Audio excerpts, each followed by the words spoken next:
Hi everyone, welcome back to the channel. तो आज की वीडियो में हम बात करने वाले हैं अबाउट ऑस्टवल्ड डाइल्यूशन लॉ की, आयनाइजेशन ऑफ एसिड्स की। जैसे सपोज आपको कोई क्वेश्चन में आयनाइजेशन कांस्टेंट ऑफ एसिड कैसे कैलकुलेट करना है, या फिर ionisation of constant of base को कैसे कैलकुलेट करना है, और इन सब टॉपिक से रिलेटेड क्वेश्चन को सॉल्व करेंगे। तो करते हैं start with this lecture. So before starting today's topic, मैं आपसे एक क्वेश्चन पूछना चाहती हूँ, और वो ये है कि देखो, केमिकल इक्विलिब्रियम में आपने एक वर्ड पढ़ा था जो कि था डिसोसिएशन, है ना। डिसोसिएशन हमने पढ़ा था, और अब हमारा चैप्टर चल रहा है आयोनिक इक्विलिब्रियम। तो आयोनिक इक्विलिब्रियम में एक वर्ड होता है आयोनाइजेशन।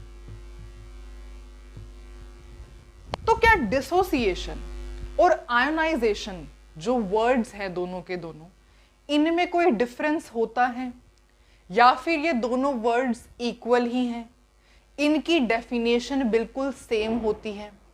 तो मैं ये आपसे पूछना चाहती हूँ कि क्या डिसोसिएशन वर्ड और आयनाइजेशन वर्ड में कोई डिफरेंस है, या फिर ये दोनों इंटरचेंजेबली यूज किए जा सकते हैं?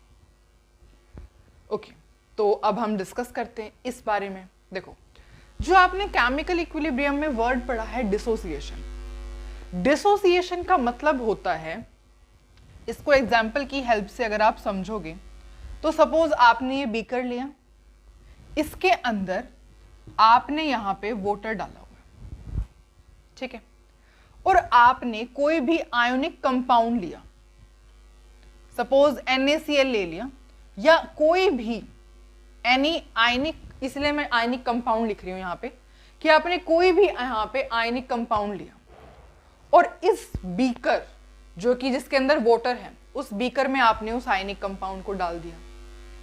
इसको हम क्या कहते हैं? डिसोसिएशन कहते हैं। नहीं समझ में आया? ठीक है। आयनिक कंपाउंड के अंदर आपको पता है ऑलरेडी आयंस प्रेजेंट है। NaCl का एग्जाम्पल अगर आप लोगे, NaCl सपोज आपने NaCl वाटर में डाल दिया, तो आपको पता है कि NaCl एक आयोनिक कंपाउंड है। This is ionic in nature. Ionic nature में है, इसका मतलब क्या है? इसके पास तो ऑलरेडी आयंस प्रेजेंट हैं, ठीक है। तो जैसे आपने NaCl को, सपोज आपने यहां पे NaCl लिया, NaCl को वाटर में डाला ना, तो कुछ नहीं हुआ, बस उसके आयंस सेपरेट हो गए, उसे हम डिसोसिएशन कहते हैं। आयंस तो इसके अंदर ऑलरेडी थे, Na positive Cl negative, already यहां आयंस थे क्योंकि आयोनिक कंपाउंड है। पर जैसे आपने इस आयोनिक कंपाउंड को वाटर में डाला, तो क्या हुआ? आयंस सेपरेट हो गए। बस ये आयंस पहले एक साथ थे, अब ये सेपरेट हो गए। इसी को हम डिसोसिएशन कहते हैं। Is it clear? अगर आप इसकी डेफिनेशन लिखना चाहते हो तो you can also write the definition here कि ions which are already present, ये आयनिक कंपाउंड NaCl, कहां NaCl आयनिक कंपाउंड है, इसके अंदर ऑलरेडी आयंस जो है वो प्रेजेंट है, ठीक है, present in ionic compound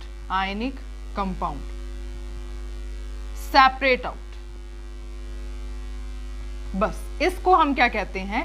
this is known as dissociation, कि जो ऑलरेडी आयंस प्रेजेंट थे किसी भी आयनिक कंपाउंड में, वो सिर्फ क्या हुए हैं? सेपरेट आउट हुए हैं, ठीक है, पानी के अंदर डालने से सॉल्यूशन में, इसे हम कहते हैं डिसोसिएशन, ठीक है।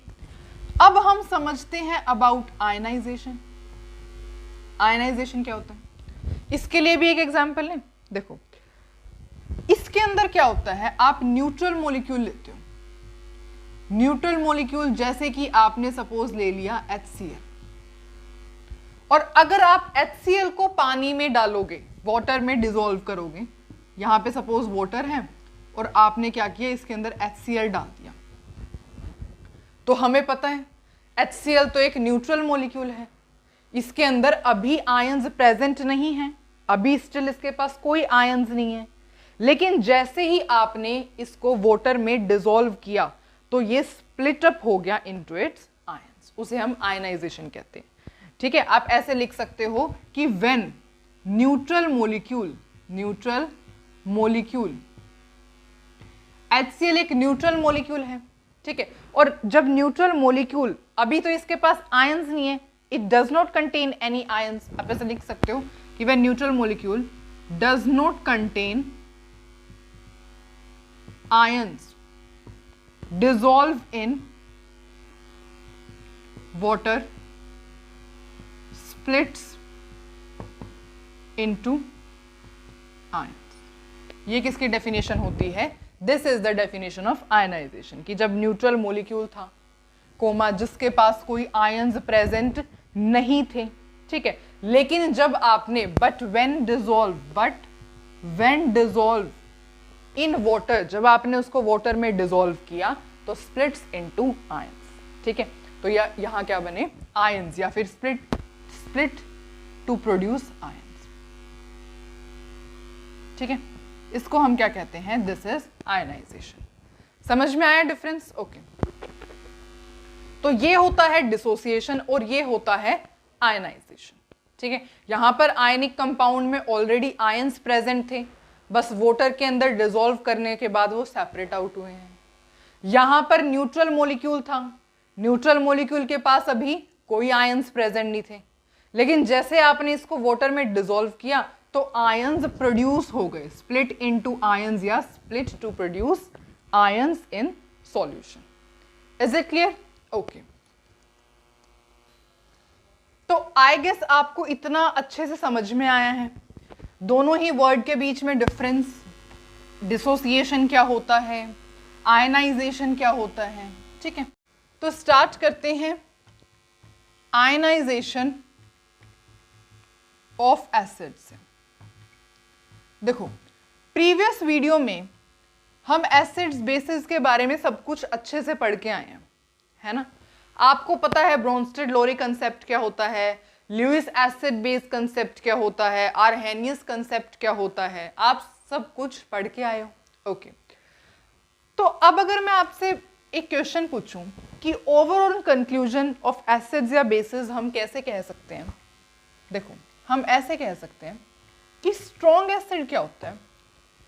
कोई भी वो एसिड जो कि मोर number of H positive they, give more number of H positive. कोई भी वो एसिड जो कि ज्यादा H पॉजिटिव आयंस आपको देगा वो क्या होगा? स्ट्रॉन्ग एसिड होगा।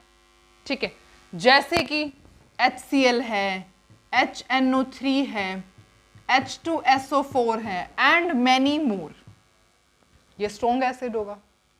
वीक एसिड क्या होगा? अब आपको पता है वीक एसिड क्या होता है? वीक एसिड्स वो होते हैं जो कि less number of give less number of H positive, जो कि थोड़े H पॉजिटिव देंगे वो वीक एसिड्स होते हैं। फॉर एग्जाम्पल जैसे कि HF हो गया, H2CO3 हो गया, CH3COOH हो गया, एक्सेट्रा, बहुत सारे। ठीक है, ओके। अब अगर मैं सेम केस यहां पर बेसिस की बात करूंगी, बेसिस की, तो स्ट्रॉन्ग बेस क्या होते हैं? अगेन स्ट्रॉन्ग बेस क्या हो जाएंगे? जो कि give more number of OH, जो कि ज्यादा नंबर ऑफ OH नेगेटिव आपको देंगे, वो स्ट्रॉन्ग बेस हो जाएंगे। कैसे? जैसे कि NaOH, KOH एक्सेट्रा।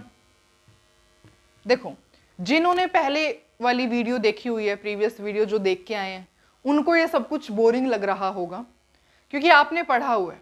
पर अगर कोई स्टूडेंट ये वीडियो फर्स्ट टाइम देख रहा है तो उसे थोड़ा सा नॉलेज होनी चाहिए कि हम स्ट्रॉन्ग एसिड को कैसे कह सकते हैं, वीक एसिड को हम क्या कह सकते हैं, स्ट्रॉन्ग बेस का काम क्या होता है, ठीक है, वीक बेस का क्या काम क्या होता है। Because I have to make video for all of the students, whether जो फर्स्ट टाइम देख रहे हैं या फिर जो मुझे कंटिन्यूटी में देख रहे हैं। ठीक है, तो इस वजह से my work is to make you understand everything, तो इस वजह से मैं ये टॉपिक करा रही हूँ। और अब ये जो है बस मैं सिर्फ आपको ये बताना चाह रही हूँ कि strong acid, weak acid, strong base, weak base क्या होते हैं।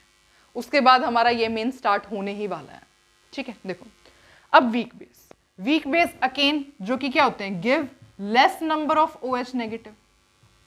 फॉर एग्जाम्पल, अब जिन्होंने पहले वाली वीडियो देखी हुई है मेरे को वो वीक बेस के एग्जाम्पल बताओ जल्दी से। जैसे कि AlOH का होल थ्राइस, CaOH का होल ट्वाइस, या फिर NH4OH एक्सेट्रा, ठीक है। तो ये सब क्या हो गए हैं, strong acid, weak acid, strong base, weak base, जो आप ऑलरेडी पढ़ के आए हो। अच्छा, अब हमारा टॉपिक क्या है, हमारा टॉपिक तो आयनाइजेशन ऑफ एसिड्स है। अच्छा, चैप्टर क्या चल रहा है, चैप्टर चल रहा है आयनिक इक्विलिब्रियम। तो आयनिक इक्विलिब्रियम में इक्विलिब्रियम स्ट्रॉन्ग एसिड के केस में आता है या वीक एसिड के केस में आता है, अब आप मुझे ये बताओ। इक्विलिब्रियम स्ट्रॉन्ग एसिड के केस में आएगा या वीक एसिड के केस में आएगा। हमने लास्ट क्लास में डिस्कस किया था स्ट्रॉन्ग इलेक्ट्रोलाइट्स और वीक इलेक्ट्रोलाइट्स के बारे में, अगर आपको याद हो तो, ठीक है। और हमने वहां पे क्या देखा था, हमने वहां पे देखा था कि इक्विलिब्रियम जो होता है, ये जो साइन होता है, इक्विलिब्रियम का जो साइन है, रिवर्सिबल रिएक्शन का जो साइन है, वो किसके केस में आता है, वो वीक इलेक्ट्रोलाइट के केस में आता है। वीक इलेक्ट्रोलाइट एग्जाम्पल जैसे कि वीक बेस, वीक एसिड्स, उनके केस में आप ये साइन यूज करते हो। स्ट्रॉन्ग इलेक्ट्रोलाइट्स जैसे कि स्ट्रॉन्ग एसिड, स्ट्रॉन्ग बेस के केस में आप ये वाला साइन यूज करते हो, स्ट्रॉन्ग इलेक्ट्रोलाइट्स, है ना। स्ट्रॉन्ग इलेक्ट्रोलाइट्स में आप ये वाला एरो यूज करते हो। Is it clear? ओके। तो अब हमारा चैप्टर क्या है, आयनिक इक्विलिब्रियम। तो आयनिक इक्विलिब्रियम पे हम ये एरो तो यूज करने वाले हैं ही नहीं, ठीक है। हम कौन सा एरो यूज करेंगे, ये वाला। क्यों? क्योंकि ये क्या है, इक्विलिब्रियम का होता है एरो, ठीक है। तो अब हम ये वाला एरो यूज करेंगे हर एक रिएक्शन के अंदर। और ये किसके लिए होता है, वीक इलेक्ट्रोलाइट के केस में। तो हम इस चैप्टर में आयनिक इक्विलिब्रियम में जनरली किसकी बात करते हैं, वीक इलेक्ट्रोलाइट्स की ही बात करते हैं, ठीक है।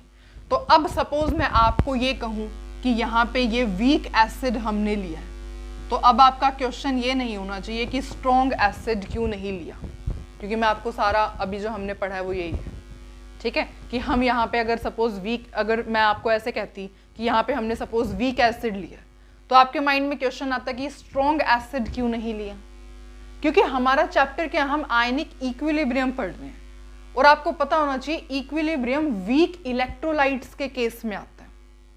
और वीक एसिड्स क्या होते हैं, वीक एसिड्स तो वीक इलेक्ट्रोलाइट्स ही होते हैं, ठीक है। तो इस वजह से सपोज अब हम अपना जो मेन टॉपिक है वो स्टार्ट करते हैं, ठीक है। तो सपोज हमने यहाँ पर वीक एसिड लिया और वीक एसिड में आपने वाटर में डिसॉल्व कर दिया, तो क्या होगा, सबसे पहले तो ये साइन आएगा। अब आपका क्वेश्चन ये नहीं होना चाहिए कि एरो, सिंपल हेडेड एरो क्यों नहीं यूज किया हमने, क्योंकि इक्विलिब्रियम चैप्टर चल रहा है। वीक इलेक्ट्रोलाइट जो होता है वो रिवर्सिबल रिएक्शन देता है, ठीक है। ओके, तो क्या होगा, अपने आयंस में स्प्लिट हो जाएगा, दैट इज A नेगेटिव और H3O पॉजिटिव यहाँ पर बन जाएंगे, ठीक है। ओके, अब क्या हुआ, अब सपोज मैं आपको यहाँ पे chemical equilibrium, law of chemical equilibrium apply करने के लिए कहूं, तो कैसे अप्लाई करोगे लॉ ऑफ केमिकल इक्विलिब्रियम, करते हैं। सबसे पहले तो आप यहाँ पे लिखोगे K इज इक्वल्स टू, कैसे करते थे केमिकल इक्विलिब्रियम वाले चैप्टर में, जल्दी से बताओ। प्रोडक्ट की कंसंट्रेशन A नेगेटिव की कंसंट्रेशन इनटू में प्रोडक्ट ये भी तो है H3O पॉजिटिव की कंसंट्रेशन, डिवाइड बाय में रिएक्टेंट की कंसंट्रेशन HA की कंसंट्रेशन, इनटू में ये भी तो रिएक्टेंट है वाटर, इसकी कंसंट्रेशन, ठीक है। ओके, अब मैंने आपको ये कहा था कि आपने वीक एसिड को डिसॉल्व किया हुआ, सॉरी डिसॉल्व नहीं, आयनाइज्ड, वीक एसिड आयनाइज हो रखा है वाटर में। तो वाटर क्या है, वाटर तो यहाँ पे एज अ सॉल्वेंट का रोल प्ले कर रहा है। वाटर तो सॉल्वेंट है जिसमें आपने वीक एसिड डाला हुआ है, ठीक है। अब वाटर एक सॉल्वेंट है तो इसकी कंसंट्रेशन क्या है, इसकी कंसंट्रेशन तो बहुत ज्यादा हाई है, इसकी concentration is large. Concentration high है, कंसंट्रेशन लार्ज है, तो इस वजह से वाटर क्या है, वाटर तो एक कांस्टेंट है, water is at constant. Okay ठीक है। अब ये के है, के वाटर यहाँ डिवाइड में वहां जाके मल्टीप्लाई में चला जाएगा, ये हो जाएगा, दैट इज इक्वल्स टू ये वाला right hand side as it is रहेगी। ओके इतना समझ में आया, ठीक है। अब आपने हाफ ऑफ द स्टोरी तो समझ ही ली है। इसको हम क्या कहते हैं, इट इज इक्वल्स टू के ए, इसको हम के ए कहते हैं। के ए का मतलब क्या, के ए का मतलब होता है ionisation constant of, ionisation constant of acid, ionisation constant of acid कहते हैं हम इसको। तो इसे आयनाइजेशन कांस्टेंट ऑफ एसिड कह सकते हो, या फिर dissociation, dissociation constant of acid भी कह सकते हो, डिसोसिएशन कांस्टेंट ऑफ एसिड भी कह सकते हो, ठीक है। एक्चुअली ना पहले के टाइम में अगर देखा जाए तो आयनाइजेशन और डिसोसिएशन जो वर्ड है वो अलग अलग यूज होते थे, पर अब हम आयनाइजेशन और डिसोसिएशन वर्ड को बिल्कुल इंटरचेंजेबली यूज कर सकते हैं, ठीक है। इनमें कोई डिफरेंस ज्यादा नहीं माना जाता है, पर इनके बीच में जो डिफरेंस था हमने वो समझ लिया, ठीक है। तो K A is equals to ionization constant of acid या फिर डिसोसिएशन कांस्टेंट ऑफ एसिड। इतना समझ में आया, यही आयनाइजेशन ऑफ एसिड्स होती है। Clear, okay. कुछ भी नहीं किया है, जिन्होंने लॉ ऑफ केमिकल इक्विलिब्रियम वैसे अप्लाई करना आता है तो वो तो कर ही लेंगे, बाकी केमिकल इक्विलिब्रियम में ही आपने ये सब कुछ, तो आपने इतने क्वेश्चन सॉल्व किए हैं तो आपको पता ही है ना। तो ये होता है डिसोसिएशन कांस्टेंट या आयनाइजेशन कांस्टेंट ऑफ एसिड। अच्छा, अब एक बहुत ज्यादा इंपॉर्टेंट बात होती है, वो हम यहीं पर पढ़ लेते हैं। देखो, जितनी ज्यादा के ए की वैल्यू होती है ना, के ए जितना ज्यादा होता है, इसकी वैल्यू जितनी ज्यादा होगी, इसका मतलब क्या होगा, इसका मतलब greater number of H positive ions होंगे।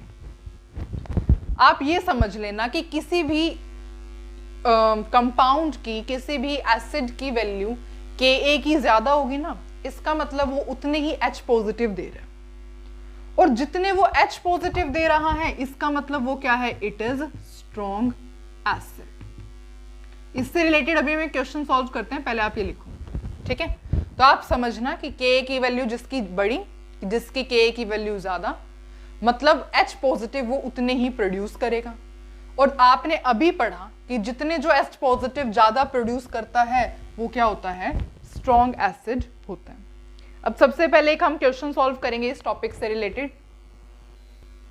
तो अब आपको ये क्वेश्चन सॉल्व करना है। सॉल्व तो क्या ही करना है, बस बताना ही है कि आउट ऑफ दीज 4 ऑप्शंस कौन सा एसिड सबसे वीक एसिड है। जल्दी से बताओ। Ka की वैल्यू अब आपको लिखी हुई दिख रही है, अभी आपने पढ़ा है Ka की वैल्यू ज्यादा मतलब कि एसिड स्ट्रॉन्ग, पर हमें तो वीक एसिड बताना है। वीक एसिड का केस का मतलब क्या, Ka की वैल्यू देख लो सबसे कम किसकी है। Ka की वैल्यू देखो, ये 4.9, 1.8, पर 10⁻⁴ भी आपने देखनी है, ठीक है। तो इसके अकॉर्डिंग Ka की वैल्यू सबसे कम फिनोल के लिए है, इसके लिए Ka की वैल्यू ये है ना। तो आउट ऑफ दीज 4 तो सबसे कम Ka की वैल्यू ये है, सबसे कम Ka की वैल्यू ये है, देयरफॉर सबसे वीक एसिड भी आउट ऑफ दीज 4 यही होगा, ठीक है। तो आप Ka की वैल्यू को चेक करके स्ट्रॉन्ग एसिड या वीक एसिड का बता सकते हो। इतना समझ में आया, ओके। तो ये था आयनाइजेशन ऑफ एसिड्स, पर स्टिल अभी ये टॉपिक कंप्लीट नहीं हुआ है, क्योंकि इसमें हमें एक और बात इंपॉर्टेंट समझनी है। तो देखो, अब सपोज मैं वही इक्वेशन दोबारा से लिखती हूँ, दैट इज Ha प्लस में वाटर A नेगेटिव प्लस में H3O पॉजिटिव। ये आपने वीक एसिड की आयनाइजेशन करवाई हुई है, ओके, ठीक है। अब सपोज हम इसकी पूरा वो लिखते हैं डाटा कि इनिशियल कंसंट्रेशन क्या, इक्विलिब्रियम पर कंसंट्रेशन क्या होगी, वो सब देखते हैं। देखो, इनिशियल कंसंट्रेशन की बात करते हैं। एक्चुअली मेरे को रब करना पड़ेगा बिकॉज यहाँ पे तो स्पेस ही नहीं हुआ। देखो HA प्लस में वाटर, A नेगेटिव प्लस में H3O पॉजिटिव। अब देखते हैं, देखो इनिशियल कंसंट्रेशन सपोज हम गिवन तो कुछ है नहीं, तो हम सपोज कैपिटल C लेके चलते हैं, ठीक है। तो इनिशियल कंसंट्रेशन इसकी C है, तो इनकी तो क्या होगी 0 0 ही होगी, क्योंकि जब तक कुछ आयनाइज नहीं किया है, किसी ने कुछ रिएक्शन नहीं प्रोसीड हुई है, तब तक प्रोडक्ट तो बनेंगे ही नहीं, तो इनकी 0 0 होगी। अब देखते हैं कंसंट्रेशन एट इक्विलिब्रियम। इक्विलिब्रियम पर क्या कंसंट्रेशन होगी? इक्विलिब्रियम तक पहुंचते पहुंचते रिएक्शन में से कुछ ना कुछ कम हुआ होगा, दैट इज C में से सपोज हम कंसीडर कर लेते हैं X कम हुआ, कुछ अमाउंट कम हुई होगी ना, पहले रिएक्शन स्टार्ट नहीं हुई थी, तब तक तो प्रोडक्ट बने नहीं थे। जैसे जैसे रिएक्शन प्रोसीड करने लगी तो प्रोडक्ट बनने लगे, तो इसकी अमाउंट कम होने लगी। तो हम सोच रहे हैं, हमने सपोज किया है कि सपोज X अमाउंट इसकी कम हुई है। अब जितनी कम हो रहा है वो जा कहाँ रहा है? वो प्रोडक्ट ही तो बन रहा है। जो इसकी अमाउंट कम हो रही है वो किस में कन्वर्ट हो रही है? प्रोडक्ट में ही कन्वर्ट हो रही है। तो ये यहाँ पे X कम हुआ है तो ये X ही बना होगा, ये भी X बना होगा। क्लियर? ओके, इतना समझ में आया? ठीक है। अब इसके लिए सपोज मैं आपको K एक कैलकुलेट करने के लिए कहूं, तो अभी आपने सीखा है, अब आप मुझे ये नहीं बोल सकते कि K हमें कैलकुलेट नहीं करना आता। तो K जल्दी से मुझे कैलकुलेट करके बताओ, जल्दी से करते हैं, ठीक है। A नेगेटिव की कंसंट्रेशन इनटू में H3O पॉजिटिव की कंसंट्रेशन डिवाइड बाय में HA की कंसंट्रेशन। वैल्यू पुट करना, जल्दी से वैल्यू पुट करो। A नेगेटिव की क्या वैल्यू है? X। H3O पॉजिटिव की क्या वैल्यू है? X। HA की क्या वैल्यू है? C माइनस में X, ठीक है। ओके, अब ये किसके इक्वल चल रहा है? It is equals to KA। अब आपको पता है कि C माइनस एक्स को अगर आप देखोगे, C माइनस एक्स को अगर आप देखोगे तो जो X है वो तो बहुत थोड़ा है, X बहुत स्मॉल है। स्मॉल क्यों है? क्योंकि आप देख रहे हो कि रिएक्शन इक्विलिब्रियम पर हो रही है। इक्विलिब्रियम पे आपको पता है कि ना ये इक्विलिब्रियम स्टैटिक नहीं होता, ये डायनेमिक इक्विलिब्रियम होता है ना। स्टैटिक इक्विलिब्रियम नहीं होता, ये डायनेमिक इक्विलिब्रियम होता है। मतलब एक्टिविटी तो यहाँ पे चल रही है, reactant product, product reactant, reactant product, product reactant दे रहे हैं, है ना, पर दोनों की कंसंट्रेशन कांस्टेंट है, कांस्टेंट ही होगी, है ना।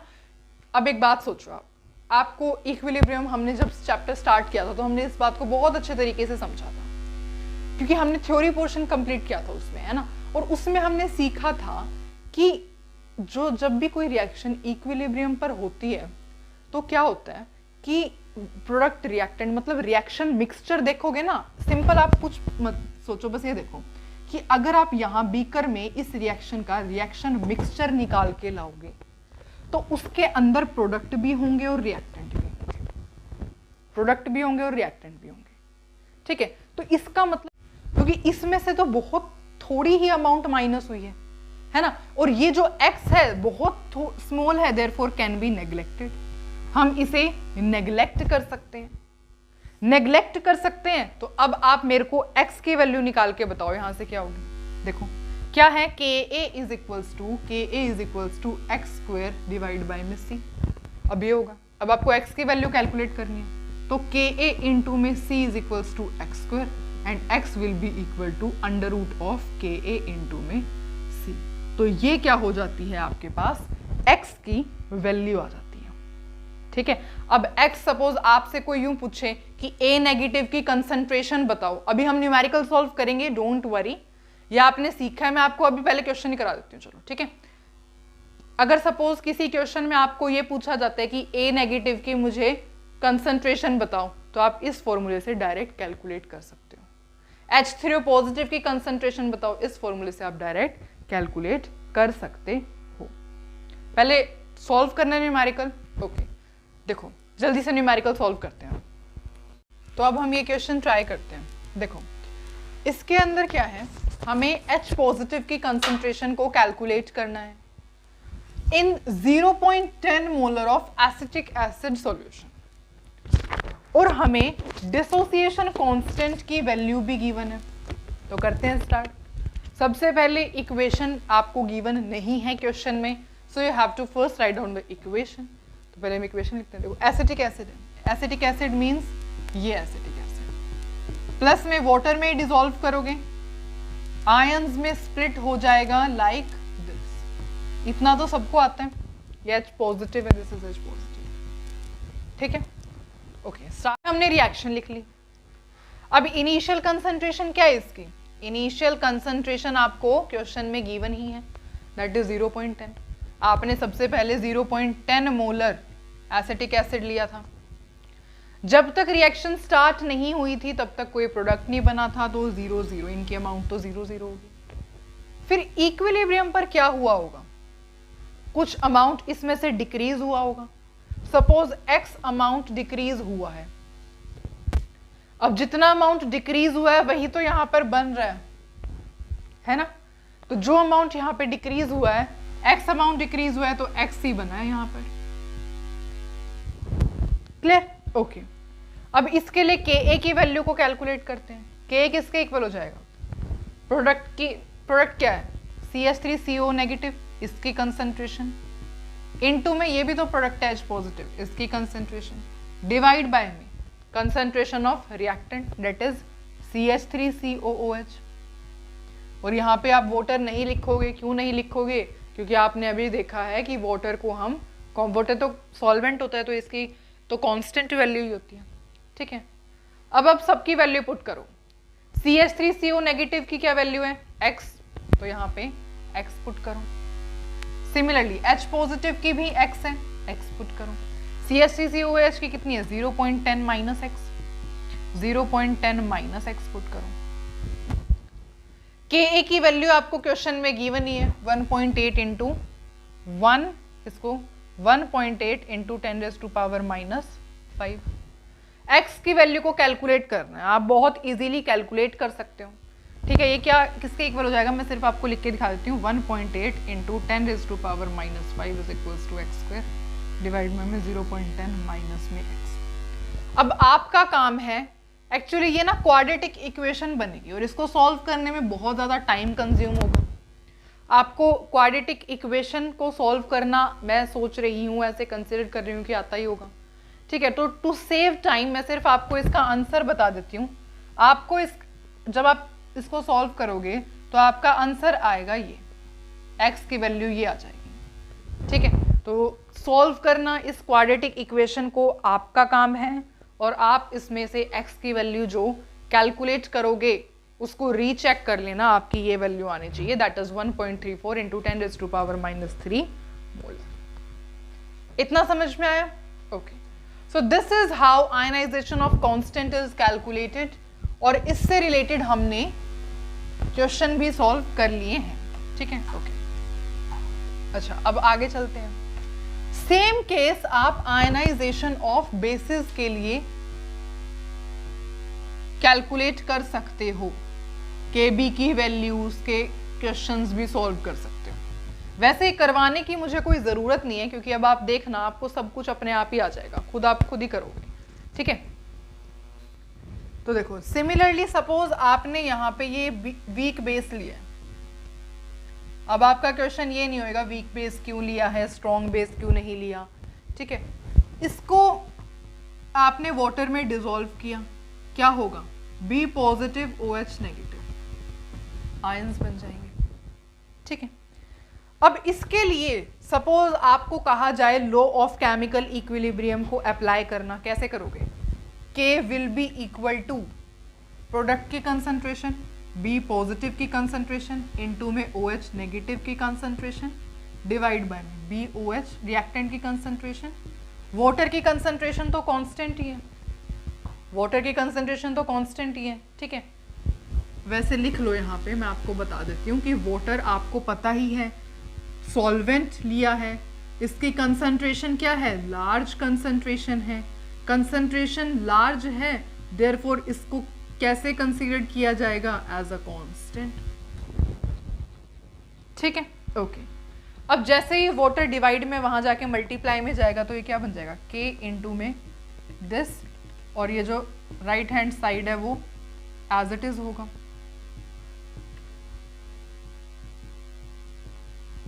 ठीक है, इसी को क्या कहते हो आप, इसी को KB कहते हो। KB का मतलब क्या, डिसोसिएशन, डिसोसिएशन या फिर ionisation constant of base, ionisation constant of base.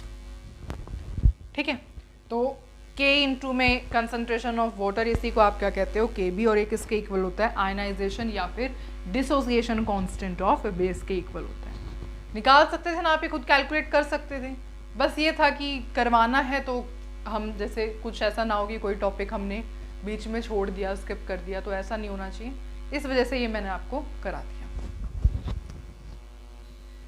Similarly, अच्छा यहाँ पर एक और बात आप नोट करोगे कि जैसे आपने देखा था कि Ka की वैल्यू जितनी ज्यादा होगी उतना ही स्ट्रॉन्ग एसिड होगा, सिमिलरली Kb की वैल्यू जितनी ज्यादा होगी उतना ही जो बेस होगा ना आपका वो स्ट्रॉन्ग बेस होगा। ठीक है, तो ये बात भी आप नोट करोगे कि Ka की वैल्यू ज्यादा तो एसिड स्ट्रॉन्ग, और Kb की वैल्यू ज्यादा इसका मतलब बेस स्ट्रॉन्ग। समझ में आई बात? ओके, तो सिमिलरली जैसे कि इनिशियल कंसंट्रेशन, इक्विलिब्रियम पे कंसंट्रेशन, उसके लिए हम और सॉल्व कर लेते हैं। ठीक है, तो ये आपके पास इक्वेशन में ऐसे ही लिखे रहने देती हूँ। ठीक है, अब देखते हैं, देखो इनिशियल कंसंट्रेशन, सपोज यहाँ पे कैपिटल C थी, तो अब जब तक रिएक्शन स्टार्ट नहीं होगी, कोई प्रोडक्ट नहीं बना होगा, तो इनकी कंसंट्रेशन 0 0। एट इक्विलिब्रियम जो कंसंट्रेशन होगी वो क्या होगी, इसमें से कुछ अमाउंट डिक्रीज करेगा, है ना, तो सपोज X अमाउंट डिक्रीज की, और जितना अमाउंट ये मतलब डिक्रीज हुआ है वो क्या जा रहा है, वो बन ही तो रहा है, ये प्रोडक्ट ही तो बन रहा है, तो ये XX बन रहा है। यहाँ पर देखो ये X क्यों लिख रहे हैं हम, XX क्यों लिख रहे हैं, क्योंकि जो ये जितना ही डिक्रीज हो रहा है वो किस में कन्वर्ट हो रहा है, वो प्रोडक्ट में ही तो कन्वर्ट हो रहा है, और यहाँ पे स्टोइकियोमेट्रिक कोफिशिएंट 1 है, देयरफॉर इसके आगे 1 आ रहा है। ठीक है, अब यहाँ पे Ka की वैल्यू आप कैलकुलेट कर, सॉरी Ka नहीं, अब Ka नहीं बोलना, Kb बोलना है, क्योंकि बेसिस की बात की जा रही है। तो Kb की वैल्यू को कैलकुलेट करो, क्या होगा, B पॉजिटिव प्रोडक्ट की कंसंट्रेशन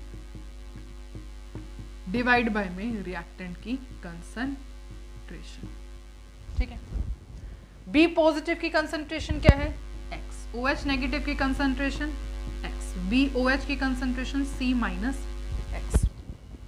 अब आपको पता है कि जो X है वो बहुत ज़्यादा, उसकी वैल्यू C के कंपैरिजन में तो बहुत छोटी है ना, एसिड्स वाला जैसे हमने देखा था, तो X की वैल्यू बहुत थोड़ी है, स्मॉल है, therefore X can be neglected, हम इसे नेग्लेक्ट कर सकते हैं, और after neglecting what we will get, और ये Kb के इक्वल चल रहा है ना, Kb will be equal to X square divide by में C, और यहाँ से X की वैल्यू आप कैलकुलेट करोगे तो that will be equal to this. तो जैसे हमने एसिड्स के केस में कैलकुलेट किया था, सिमिलरली ये वैल्यू आपकी बेस के केस में आई, and it was quite easy to calculate, पर हमने टॉपिक कंप्लीट करना था, करना है, तो हमने ये किया है। इतना क्लियर है? आगे चलें? ओके, ठीक है, तो this was all about the ionisation of base, जो कि बहुत ज़्यादा इजी था क्योंकि आप आयनाइजेशन ऑफ एसिड्स ऑलरेडी पढ़ चुके थे। अब हम आगे चलते हैं, तो देखो अब थोड़ा सा बात करते हैं अबाउट पॉली एसिडिक बेस के बारे में। पॉली एसिडिक बेस, सपोज हम यहाँ पे कोई वीक बेस ही कंसीडर कर लेते हैं, दैट इज AlOH का होल थ्राइस।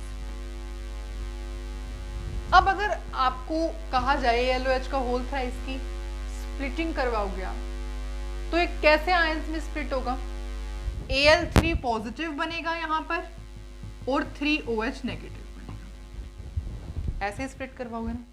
ठीक है, इसके लिए सपोज आयनाइजेशन कांस्टेंट की वैल्यू Kb है, क्लियर? ओके, ये तो आपने करवा दिया वन स्टेप में, आपने एक स्टेप में ही क्या कर, मैं दोबारा से लिख रही हूँ, आपने एक स्टेप में ही ये पूरी की पूरी रिएक्शन लिख के दिखा दी, ठीक है, ये आपने एक स्टेप में रिएक्शन लिख के दिखा दी। अगर सपोज मैं आपको कहूं कि स्टेप बाय स्टेप इस रिएक्शन को आपने दिखाना है कि यहां तक कैसे पहुंचे, तो आप कैसे दिखाओगे? देखो, सबसे पहले AlOH का होल थ्राइस है, पहले एक OH नेगेटिव निकला होगा और एक OH नेगेटिव जब रिमूव हुआ होगा तो आपके पास ये बना होगा, है ना, एक OH नेगेटिव निकलेगा तो ये बनेगा, प्लस में OH नेगेटिव। इस रिएक्शन के लिए सपोज आयनाइजेशन कांस्टेंट Kb1 होगा, है ना, उसकी वैल्यू तो हमें अभी पता नहीं, तो हम Kb1 कंसीडर कर रहे हैं। अब आपके पास आई है ये स्पीशीज, दैट इज AlOH का होल ट्वाइस का होल 1 पॉजिटिव। अब जब इसमें से OH नेगेटिव रिमूव हुआ होगा तो क्या बनेगा? यहाँ पे बना होगा AlOH का होल 2 पॉजिटिव प्लस में OH नेगेटिव, और इसके लिए आयनाइजेशन कांस्टेंट की वैल्यू है ये। अब इसमें से OH नेगेटिव भी रिमूव हो सकता है, तो उसके बाद आपकी ये इक्वेशन आई होगी, और यहां से जब OH नेगेटिव रिमूव होगा तो क्या बनेगा? That is Al3 positive plus में OH नेगेटिव बनेगा। और इस रिएक्शन के लिए सपोज आयनाइजेशन कांस्टेंट की वैल्यू ये होगी। अब आपने एक तो पूरी रिएक्शन की आपने लिख के बता दिया, आयनाइजेशन कांस्टेंट की वैल्यू बता दी, एक आपने स्टेप बाय स्टेप रिएक्शन को बताया, ठीक है। तो अब मैं आपको कहती हूं कि एक बार ना इस पूरी इक्वेशन को ऐड करके दिखाओ। ऐड करना एक बार, ये फर्स्ट है, सेकेंड, थर्ड, इन तीनों इक्वेशन को ऐड करो। लेफ्ट हैंड साइड में ये है, राइट हैंड साइड में ये कैंसिल हो जाएगा, लेफ्ट हैंड साइड में ये है, राइट हैंड साइड में ये कैंसिल हो जाएगा। यहां क्या बचेगा left hand side? That is AlOH का whole thrice. Right hand side में क्या बचा है? Al3 पॉजिटिव प्लस में OH negative, OH negative, OH negative, 3OH negative. तो क्या ये इक्वेशन सेम नहीं है? बिल्कुल सेम है। इससे हमें क्या कंक्लूजन मिलता है? इससे हमें ये कंक्लूजन मिलता है, देखो थर्मोडायनेमिक्स आपने आई होप पढ़ा ही होगा। तो थर्मोडायनेमिक्स में हमने एक चीज पढ़ी थी, और इस इतने न्यूमेरिकल सॉल्व किए थे सीरियसली, उस दिन तो वीडियो बनाने में ना बहुत ज़्यादा टाइम लगा था मुझे, ठीक है। तो हमने उस टाइम पे क्या चीज़ समझी थी कि जब आप इक्वेशंस को ऐड करते हो ना, तो जो आपके कॉन्स्टेंट्स की वैल्यू होती है वो मल्टीप्लाई हो जाती है।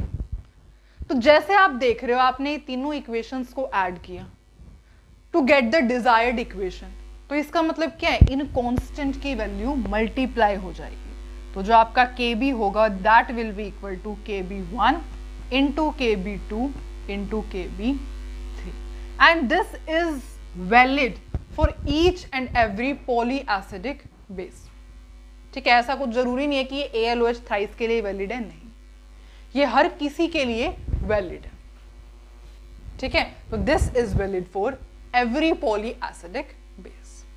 और अगर मैं आपको एक और बात बताऊंगी, तो अगर आप इनकी, वैसे तो मेरे पास वैल्यूज नहीं है, ठीक है, और ऐसा मुझे कोई क्वेश्चन भी नहीं मिला सच बताऊं तो, कि मैं आपको एक थोड़ा अच्छे से एक्सप्लेन कर पाती with the help of question, ठीक है। पर मैं आपको बताती हूँ कि जो Kb1 की वैल्यू होगी ना, वो Kb2 से, और Kb2 की वैल्यू Kb3 से बहुत ज्यादा होगी। मतलब Kb1 की वैल्यू सबसे ज्यादा होगी, फिर Kb2 की, फिर Kb3। ऐसा क्यों हुआ? देखो आपको पता है कि न्यूट्रल स्पीशीज में से, ये देखो न्यूट्रल है, अब इसके ऊपर कोई चार्ज नहीं है ना, इसमें से जब आप OH नेगेटिव रिमूव करोगे तो इजीली रिमूव हो जाएगा। क्यों? क्योंकि कोई चार्ज नहीं है। पर जब आप इस स्पीशीज में से OH नेगेटिव को रिमूव करने चलोगे, तो इस स्पीशीज में से OH नेगेटिव को रिमूव करना आपके लिए इतना आसान नहीं होगा। क्यों नहीं होगा? क्योंकि ये चार्ज स्पीशीज है और ये न्यूट्रल स्पीशीज है, ठीक है। तो ये दोनों जो इस वजह से जो Kb1 की वैल्यू होगी वो ज्यादा होगी एज कंपेयर टू Kb2, और Kb2 की वैल्यू ज्यादा होगी एज कंपेयर टू Kb3, ठीक है। और ये दोनों इक्वेशंस तो क्या ही है, मतलब ये दोनों जो हमने कंक्लूड किया है बहुत ज़्यादा इम्पोर्टेंट है। ठीक है, तो पॉली एसिडिक बेस के अंदर आपको पता होना चाहिए कि जो आपका पूरी जो डिजायर्ड इक्वेशन होती है ना किसी भी रिएक्शन की, उसका जो आयनाइजेशन कांस्टेंट की वैल्यू होती है is equals to product of subsequent जो आपने स्टेप वाइज रिएक्शन के इक्वेशंस लिखी हैं उनके प्रोडक्ट के इक्वल होती है। और हर एक रिएक्शन का अगर आप आयनाइजेशन कांस्टेंट की वैल्यू को देखोगे तो फर्स्ट की ज्यादा होगी एज कंपेयर टू सेकंड और सेकंड की ज्यादा होगी एज कंपेयर टू थर्ड। इतना क्लियर है? ठीक है, तो क्या ये चीज सिर्फ बेस के ऊपर ही एप्लीकेबल है? ऐसा कुछ भी नहीं है। It is also applicable on the acid. Acid के ऊपर भी सेम ही चीज एप्लीकेबल होती है। दैट इज अगर आप कोई पॉलीबेसिक एसिड लेते हो, फॉर एग्जाम्पल आपने लिया है H3PO4, इसके अंदर भी जो आपका Ka होगा that will be equal to Ka1, Ka2, Ka3 and so on. ठीक है, सपोज कोई जरूरी नहीं है कि तीन ही रिएक्शन से एक सब्सिक्वेंट मतलब एक डिजायर्ड रिएक्शन बनेगी। अगर 4, 5 है तो Ka4 इंटू Ka5 इस तरीके से होता है। ठीक है, और Ka1 की value will be greater than Ka2 and Ka2 की value will be greater than Ka3। तो ये केस हमेशा वैलिड रहता है फॉर पॉलीबेसिक एसिड। अब आप मुझे इसी टॉपिक से रिलेटेड एक क्वेश्चन करके दिखाओगे। तो अब हम सॉल्व करते हैं ये क्वेश्चन। ठीक है, देखो, first and second dissociation constant of acid. आपके पास एक एसिड आपको गिवन है, इसका फर्स्ट रिएक्शन का डिसोसिएशन कांस्टेंट और सेकेंड रिएक्शन का डिसोसिएशन कांस्टेंट की वैल्यू आपको गिवन है। ठीक है, आपको overall dissociation constant of acid बताना है। तो फर्स्ट डिसोसिएशन कांस्टेंट मतलब Ka1 की वैल्यू आपको गिवन है और Ka2 की वैल्यू आपको गिवन है, that is 5 into 10⁻⁻5। Overall dissociation constant आपको कैलकुलेट करना है। कैसे करोगे? आपको समझ में आना है Ka1, देखो मैं बताती हूँ आपको। H2A है, H2A सबसे पहले स्प्लिट होगा। कैसे होगा? H पॉजिटिव प्लस में Ha नेगेटिव। इसके लिए क्या है? ये Ka1 होगा सपोज इसका आयनाइजेशन कांस्टेंट। उसके बाद सेकंड डिसोसिएशन कांस्टेंट आपको गिवन है, दैट इज Ha नेगेटिव में से जब आप एक H पॉजिटिव माइनस करोगे तो यहाँ पे A नेगेटिव हो जाएगा। इसके लिए आपको Ka2 की वैल्यू गिवन है ना, और आपको ओवरऑल डिसोसिएशन कांस्टेंट की वैल्यू कैलकुलेट करनी है, दैट इज K कैलकुलेट करना है। अब आपको पता है K किसके इक्वल होता है? Ka1 into Ka2। बस डायरेक्ट वैल्यू पुट करो, 10⁻⁻5 into 5 into 10⁻⁻5, that will be equal to this. तो ये आपकी overall dissociation constant of acid. अब देखो, आप ना इसमें कंफ्यूज मत होना। एक तो सबसे पहले आपको इस वर्ड में बिल्कुल कंफ्यूज नहीं होना कि कहीं सपोज डिसोसिएशन लिखा है या हमने तो आयनाइजेशन पढ़ा था, ऐसा कुछ आपको नहीं दिमाग में लाना है। एनसीईआरटी बुक में ये कंप्लीटली मेंशन है कि डिसोसिएशन वर्ड और ionisation word can be used interchangeably. ठीक है, वैसे इन दोनों में जो डिफरेंस होता है वो हम पढ़ चुके हैं स्टार्टिंग ऑफ द लेक्चर में, पर आप यहाँ पे डिसोसिएशन कांस्टेंट लिखा है उसका भी यही मतलब है, आयनाइजेशन कांस्टेंट लिखा होता है उसका भी यही मतलब है। ठीक है, तो डिसोसिएशन वर्ड आयनाइजेशन वर्ड में आपको ऐसे कंसीडर करना है कि कोई भी डिफरेंस नहीं होता है। ठीक है, ठीक है, तो this is all about the polybasic acid या पॉली एसिडिक बेस। ओके, तो आई गेस अब तक का लेक्चर तो बहुत ज़्यादा इजी चल रहा है। ठीक है, ऐसा कुछ मुश्किल आया नहीं है। अगर हम इसके जनरली आयनिक इक्विलिब्रियम चैप्टर से क्वेश्चंस की बात करेंगे, कौन सा टॉपिक ज़्यादा इंपॉर्टेंट होता है, तो देखो मेरे अकॉर्डिंग सॉल्युबिलिटी जो प्रोडक्ट आपका जो आने वाला टॉपिक है जो हम करेंगे, ठीक है, उससे पहले भी पर हमें बहुत सारे टॉपिक्स करने हैं। तो सॉल्युबिलिटी प्रोडक्ट को कैलकुलेट करना, बफर सॉल्यूशन, इन सब से पीएच, ये थोड़े टॉपिक इसके कंपैरिजन में ज़्यादा इंपॉर्टेंट होते हैं। पर ये भी समझना बहुत ज़रूरी है, क्योंकि जब तक आपके छोटे छोटे कंसेप्ट नहीं क्लियर होंगे, आपको नहीं पता होगा कि ए को कैसे कैलकुलेट करते हैं, के बी को कैसे कैलकुलेट करते हैं, पॉलीएसिडिक का क्या बेस होता है, ठीक है। ऐसे छोटे छोटे सपोज एक क्वेश्चन आ जाते हैं, तो आपको इतने ईजी क्वेश्चन अगर आप अटेम्प्ट नहीं कर पाए तो that will be very much disappointing for you, ठीक है। तो इस वजह से छोटे छोटे टॉपिक्स को भी आपने उतना ही ध्यान देना है, पर जो बड़े टॉपिक्स आएंगे तो हम उनको करते हुए चलेंगे, सारे क्वेश्चंस उससे रिलेटेड सॉल्व करेंगे, ठीक है। ओके, तो अब हम जो है स्टार्ट करते हैं एक नए टॉपिक के साथ, जिसका नेम है ऑस्टवर्ड्स डाइल्यूशन लॉ। ऑस्टवर्ड्स डाइल्यूशन लॉ, देखो ऑस्टवर्ड्स डाइल्यूशन लॉ क्या होता है। ऑस्टवर्ड डाइल्यूशन लॉ में हम स्टडी करते हैं about ionisation of weak electrolyte. Weak electrolyte की आयनाइजेशन।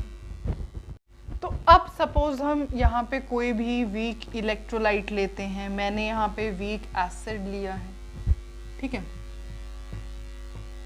ये ऐसे स्प्लिट हो जाएगा, क्लियर, ओके। अब इनिशियल कंसंट्रेशन वही सेम कहानी, जल्दी से लिखते हैं। अब तो इनिशियल कंसंट्रेशन क्या होगी, सपोज सी होगी, जब तक रिएक्शन स्टार्ट नहीं होगी प्रोडक्ट बनेगा नहीं, फिर रिएक्शन स्टार्ट हो गई होगी तो एट इक्विलिब्रियम कंसंट्रेशन क्या हुई होगी, अब रुक जाओ, अब थोड़ा स्लो डाउन हो जाओ। एट इक्विलिब्रियम अगर सपोज हम डिग्री ऑफ डिसोसिएशन के केस की बात करेंगे तो कंसंट्रेशन एट इक्विलिब्रियम क्या होगी, C इंटू में 1 माइनस में अल्फा, C इंटू में 1 माइनस में अल्फा होगी, ठीक है। और यहां क्या कंसंट्रेशन होगी इसकी, देखो C इंटू 1 माइनस अल्फा का क्या मतलब है, C माइनस C अल्फा। तो ये अमाउंट डिक्रीज हो रही है, जितना ये डिसोसिएट हो रहा है उतना ही तो ये बन रहा है, जितना डिसोसिएट हो रहा है उतना ही तो ये बन रहा है। तो यहाँ पे कितना बनेगा, C अल्फा इंटू में C अल्फा, ठीक है, ओके। अब इसके ऊपर आप Ka की वैल्यू को कैलकुलेट करो। Ka क्यों लिख रही हूं, एसिड लिया ना इसलिए Ka करना। एक बार देखो इसकी कंसंट्रेशन CH3COO नेगेटिव की कंसंट्रेशन, H पॉजिटिव की कंसंट्रेशन डिवाइड बाय में CH3COO। वैल्यूज पुट करें, अब इसमें करते हैं वैल्यू पुट। CH3CO नेगेटिव की कंसंट्रेशन C अल्फा इनटू में H पॉजिटिव की concentration C alpha divide by में CH3COH की कंसंट्रेशन C इंटू में 1 माइनस में अल्फा। अब आपको पता है कि वीक इलेक्ट्रोलाइट के केस में जो अल्फा की वैल्यू होती है वो बहुत स्मॉल होती है। ये हमने प्रीवियस लेक्चर में पढ़ा था, जब हम वो पढ़े थे ना स्ट्रॉन्ग इलेक्ट्रोलाइट वीक इलेक्ट्रोलाइट, मैंने आपको बताया था, मुझे ध्यान है कि वीक इलेक्ट्रोलाइट के केस में अल्फा की वैल्यू बहुत ज्यादा छोटी होती है। तो अल्फा इज वेरी स्मॉल। जब अल्फा बहुत ज्यादा स्मॉल है तो 1 में से बहुत ज्यादा छोटा सा नंबर सपोज आप माइनस करते हो तो 1 के इक्वल आएगा, है ना। देखो alpha is small, therefore 1 minus alpha is approximately equal to 1। 1 में से बहुत छोटा सा नंबर माइनस करोगे तो 1 के इक्वल आएगा। अब यहाँ पर आपको कुछ नहीं करना, आपको सिर्फ और सिर्फ इसको सॉल्व करना है, that is Ka is equals to C square into में अल्फा स्क्वायर डिवाइड बाय में क्या आ जाएगा, दैट इज C, इससे ये कैंसिल, ये क्या हो C अल्फा स्क्वायर Ka। यहां से अल्फा की वैल्यू को जब आप कैलकुलेट करोगे तो that will be equal to this. यही होता है आपका ऑस्टवर्ड्स डाइल्यूशन लॉ। इसका मतलब क्या कि जो डिग्री ऑफ आयनाइजेशन होती है, अल्फा क्या है, alpha is degree of ionisation. जैसे हम केमिकल इक्विलिब्रियम में करते थे ना डिग्री ऑफ डिसोसिएशन, तो डिग्री ऑफ आयनाइजेशन या डिसोसिएशन भी कह सकते हो आप, कोई इसमें वो नहीं है। डिग्री ऑफ आयनाइजेशन या degree of dissociation is inversely proportional to square root of the molar concentration. यही होता है ऑस्टवर्ड्स डाइल्यूशन लॉ। या फिर आप इसे और कैसे लिख सकते हो, देखो 1/c is directly proportional to v, ये होता है। तो इसको यहां पर अगर आप पुट करोगे तो that will be equal to under root of ka into में v। ये भी दूसरी स्टेटमेंट बन जाती है ऑस्टवर्ड डाइल्यूशन लॉ की, that is degree of ionisation is directly proportional to the volume. यही क्या होता है, ऑस्टवर्ड्स डाइल्यूशन लॉ होता है। ठीक है, अगर आप चाहते हो कि मैं इसकी डेफिनेशन लिखवाऊं ऑस्टवर्ड डाइल्यूशन लॉ की, तो मुझे सबसे पहले ये सब कुछ रब करना पड़ेगा। तो अगर आपने लिख लिया है तो हम आगे चलते हैं, इसकी डेफिनेशन लिखेंगे फिर। अच्छा, इसकी डेफिनेशन लिखने से पहले मैं आपसे एक क्वेश्चन और पूछना चाहती हूँ, जिसका आंसर तो मुझे ही देना है, पर स्टिल हम थोड़ा देखते हैं। मैंने आपको कहा कि ऑस्टवर्ड डाइल्यूशन लॉ सिर्फ वीक इलेक्ट्रोलाइट के केस में ही यूज होता है। तो आपके माइंड में क्वेश्चन आया कि स्ट्रॉन्ग इलेक्ट्रोलाइट के केस में क्यों नहीं यूज होता? आंसर आपके सामने लिखा हुआ है, बस आपको थोड़ा सा देखने की जरूरत है। तो देखो मैं बताती हूँ। स्ट्रॉन्ग इलेक्ट्रोलाइट के केस में हमने देखा था, प्रीवियस लेक्चर में डिस्कस किया था कि फॉर स्ट्रॉन्ग इलेक्ट्रोलाइट अल्फा जो होता है ना, वो अप्रोक्सीमेटली इक्वल होता है 1 के। देखा था ना हमने, स्ट्रॉन्ग इलेक्ट्रोलाइट के केस में अल्फा अप्रोक्सीमेटली 1 के इक्वल होता है। तो अब सपोज यहाँ पे मैं 1 पुट करती हूँ, तो 1 माइनस 1 तो ये कितना हो जाएगा, 0 हो जाएगा, 0 हो जाएगा। और समथिंग अपॉन 0 किसके इक्वल होता है, इन्फिनिटी के इक्वल होता है। इसका मतलब क्या, ka की वैल्यू तो इन्फिनिटी पर चली जाएगी, and that is not acceptable. ठीक है, इस वजह से जो आपका ऑस्टवर्ड डाइल्यूशन लॉ होता है, it is applicable only on weak electrolyte. ठीक है, ये रीजन होता है why Ostwald dilution law is only applicable for weak electrolyte. ठीक है, तो मैं आपको डेफिनेशन यही बोल देती हूँ, आप लिख सकते हो। तो you can write the definition, और सिर्फ आप सुन भी सकते हो क्योंकि आपने ये लिखा ही हुआ है फॉर्मूला। तो फॉर वीक इलेक्ट्रोलाइट मैं आप डेफिनेशन बोल रही हूँ, Ostwald dilution law states that for weak electrolyte degree of ionisation is inversely proportional to the square root of molar concentration। या फिर आप इसे ऐसे भी कह सकते हो कि degree of ionization is directly proportional to the square root of volume। ठीक है, तो ये क्या है, this is Ostwald's dilution law। Clear?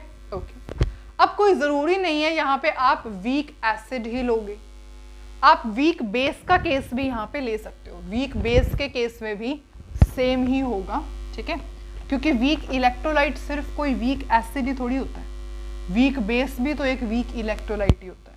तो सिमिलरली वीक बेस के लिए सपोज आप NH4OH के लिए पूरी ये इक्वेशन डेरिवेशन दोबारा सॉल्व करोगे, कोई ज़रूरी नहीं है सॉल्व करने की, तो अल्फा की value will be equal to KB divide by C या फिर KB इंटू में V, इसके इक्वल आ जाएगी। ठीक है, this is for weak base.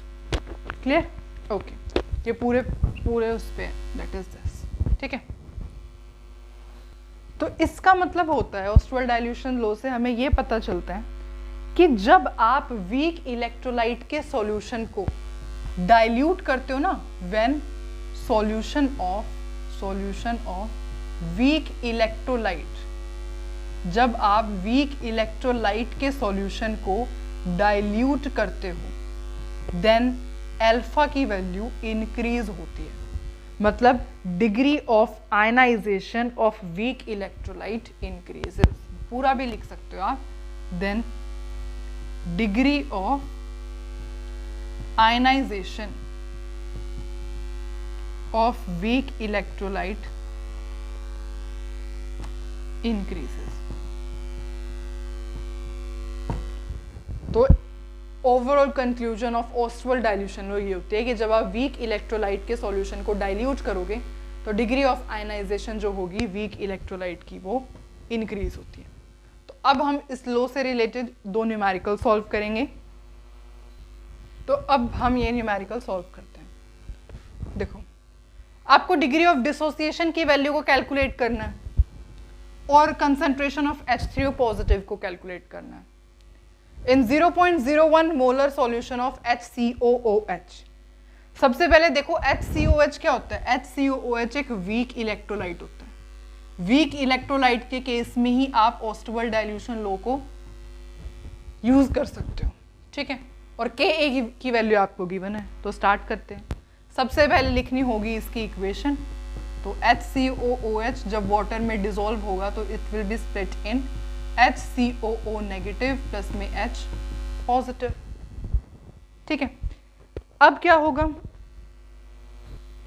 H positive कह सकते हो या फिर H3O पॉजिटिव कह लो, है ना, क्योंकि H3O पॉजिटिव लिखा हुआ है। ओके, ठीक है। अब इनिशियल कंसंट्रेशन क्या गिवन है आपको क्वेश्चन में? Yes, initial concentration is given to you, that is 0.01। अब क्या है, जब तक रिएक्शन स्टार्ट नहीं हुई होगी कोई प्रोडक्ट नहीं बना होगा, देयरफॉर इनकी कंसंट्रेशन 0 ही है, ठीक है। अब एट इक्विलिब्रियम क्या होगा, इसकी कंसंट्रेशन कितनी बच जाएगी in terms of degree of dissociation, that is 0.01 into 1 minus alpha. और जितनी यहां से डिक्रीज हुई है वही तो बन रही है यहाँ पे, तो यहाँ पे कितनी बन जाएगी, देखो ये क्या है 0.01 माइनस 0.01 अल्फा, इसका मतलब यही है। तो इतनी डिसोसिएट कर रही है, जो डिसोसिएट कर रही है वही तो यहाँ बन रही है, तो देयरफॉर ये कितना हो जाएगा, दैट इज 0.01 अल्फा, और यहाँ पर भी 0.01 अल्फा। अब आपको कुछ नहीं करना, Ka की वैल्यू को कैलकुलेट करना है। Ka कितना है, इसकी कंसंट्रेशन दैट इज 0.01 अल्फा, इसकी concentration that is 0.01 alpha, divide by इसकी concentration that is 0.01 minus, direct लिखती हूँ मैं 0.01 माइनस में अल्फा। क्या आपको Ka की वैल्यू गिवन है? गिवन है, that is 2.1 into 10 raise to power -4। तो पुट करते हैं, that will be equal to, अच्छा डायरेक्ट आपको यहाँ पे अल्फा की वैल्यू को कैलकुलेट करना है, क्योंकि डिग्री ऑफ डिसोसिएशन तो ऐसे ही आएगा ना। तो ये क्या हो जाएगा, जब आप अल्फा की वैल्यू को कैलकुलेट करोगे तो करते हैं, तो देखो 2.1 into 10 raise to power -4, that is 0.01 into 0.01, that यहाँ से 0 इससे कैंसिल हो गया, ये क्या बच गया 0.01 अल्फा का स्क्वायर डिवाइड बाय में। अब अल्फा तो बहुत ज़्यादा स्मॉल है, वीक इलेक्ट्रोलाइट के लिए अल्फा बहुत ज़्यादा छोटा होता है, तो इट इज़ वेरी स्मॉल, तो कैन बी नेग्लेक्टेड, ठीक है, इसको नेग्लेक्ट किया जा सकता है, तो देयरफॉर इसके इक्वल आ जाएगा। अल्फा किसके इक्वल आ जाएगा, alpha will be equal to 2.1 into 10 raise to power -4 divide by में 0.01 का होल स्क्वायर। कुछ नहीं करना, इसको सॉल्व करना है, that will be the value of alpha for this question, ठीक है। पता लग गया आपको डिग्री ऑफ डिसोसिएशन कैसे कैलकुलेट की? कुछ नहीं, रिएक्शन लिखी, initial concentration, concentration at equilibrium, Ka को कैलकुलेट करना है। Ka की वैल्यू गिवन है, इसको आप फॉर्मूले में वैल्यू पुट करोगे, अल्फा की वैल्यू आ जाएगी। तो ये होगी आपकी अल्फा की वैल्यू। तो डिग्री ऑफ डिसोसिएशन तो आपने कैलकुलेट कर लिया, पर still concentration of H3O positive आपको कैलकुलेट करना है, तो वो किसके इक्वल होगा? तो मैं यहाँ पे रब करती हूँ, ये I have to rub this, तो मैं ये रब कर देती हूँ, ये तो अल्फा आ गया आपका। अब कंसंट्रेशन ऑफ H3O पॉजिटिव किसके इक्वल है? Concentration of H3O positive is equals to this 0.01 into में अल्फा, तो ये किसके इक्वल हो जाएगा? That is equals to 0.01 into alpha, और अल्फा की वैल्यू आपने कैलकुलेट की है ये, तो डायरेक्ट वैल्यू पुट कर दो, टू में square root of 2.1 into 10 raise to power -4 divide by 0.01। मैं आपको इसे सॉल्व करके दिखाती हूँ क्या आंसर आएगा। जब आप इसको सॉल्व करोगे तो इसका आंसर आएगा 0.14, ठीक है। तो आप डायरेक्ट यहाँ पे 0.01 इंटू 0.14, ये आ जाएगी आपकी H3O पॉजिटिव की कंसंट्रेशन, और ये आ गई आपकी अल्फा की वैल्यू, और इसकी यूनिट क्या होगी? इसकी यूनिट होगी मोल पर लीटर। ठीक है, तो ये क्वेश्चन था रिलेटेड टू अगर आपको H3O पॉजिटिव की कंसंट्रेशन को कैलकुलेट करना है या डिग्री ऑफ डिसोसिएशन को कैलकुलेट करना है। आप HCO नेगेटिव की कंसंट्रेशन को कैलकुलेट करना हो तो कैसे करते हैं? कुछ नहीं, इसकी कंसंट्रेशन क्या है एट इक्विलिब्रियम 0.01 अल्फा, यही वैल्यू हो जाती, बस अल्फा के वैल्यू पुट करो, that will B concentration of HCOO negative. ठीक है, अब हम इसी टॉपिक से रिलेटेड एक क्वेश्चन और ट्राई करते हैं। तो अब बस हम ये लास्ट क्वेश्चन ट्राई कर रहे हैं। ठीक है, आपको अल्फा की वैल्यू को कैलकुलेट करना है of 10⁻⁻10 molar HCN solution if H positive की कंसंट्रेशन 10⁻⁻3 गिवन है। तो क्या होगा? देखो, H पॉजिटिव की जो कंसंट्रेशन होती है हमने अभी देखा है वो किसके इक्वल होती है? C अल्फा के इक्वल होती है ना। देखो सपोज हमने क्या देखा था, दैट इज CH3COOH, रुको CH3COO नेगेटिव प्लस में H पॉजिटिव, इसकी C 0 थी, एट इक्विलिब्रियम इसकी C इंटू 1 माइनस अल्फा थी, इसकी C अल्फा, इसकी C अल्फा, है ना। ये इनिशियल कंसंट्रेशन थी और ये एट इक्विलिब्रियम थी। तो H पॉजिटिव की कंसंट्रेशन कितनी थी? C alpha. इसका मतलब H पॉजिटिव की कंसंट्रेशन किसके इक्वल होती है? It is equals to C alpha. बस कुछ नहीं करना, वैल्यू को पुट करना। इसकी कंसंट्रेशन गिवन कितनी है? 10⁻³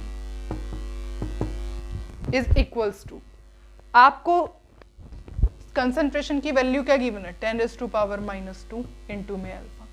alpha will be equal to 10⁻³ 10⁻⁻, ये हो जाएगा।